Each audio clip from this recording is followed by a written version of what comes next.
Welcome to Chapter 6, Logistic Growth Models. This is Part 1, Asymptotes. So we've just begun a new part of the course and opened up notebook number 6. We're going to begin with a simple topic, asymptotes, as a little bit of a review. In our last chapter, we looked at exponential growth and decline models, and they are good for modeling the beginning and the end of the cumulative coronavirus case curve. The issue with these models is that they can't either capture the beginning or the end simultaneously, and they either have an asymptote at the beginning or at the end, but we're looking for a model that has an asymptote at the beginning and the end.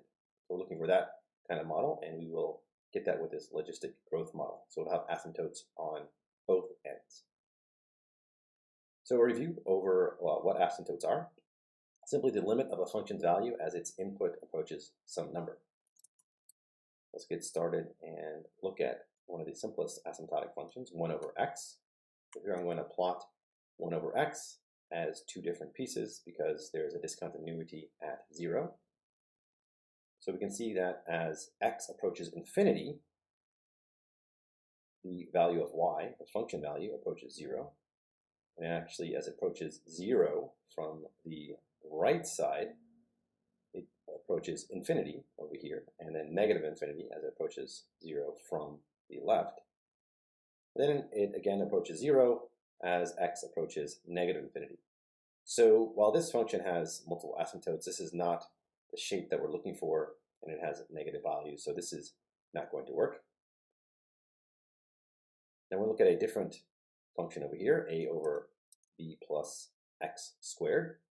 So this function is continuous everywhere, and this is due to the b plus x squared term. So x squared will always be positive, and as long as b is positive, then there will be no discontinuity here, and it'll be the whole value of the function will also be positive. So I'll fix the issue with 1 over x. We won't have any negative values. As long as a is positive and b is positive, we will have a positive value for our function.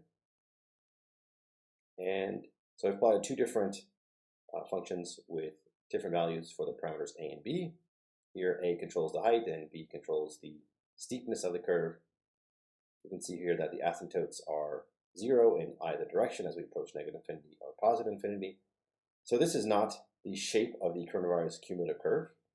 While it does start off low and has exponential growth, we are not going back towards 0. Cases are always accumulating, and so we need a curve that goes off to infinity. Okay, so in the next video we'll talk about the class of curves that will fit our cumulative coronavirus case curve. But this is just a little review of asymptotes, looking at a couple different classes of functions, 1 over x and a over b.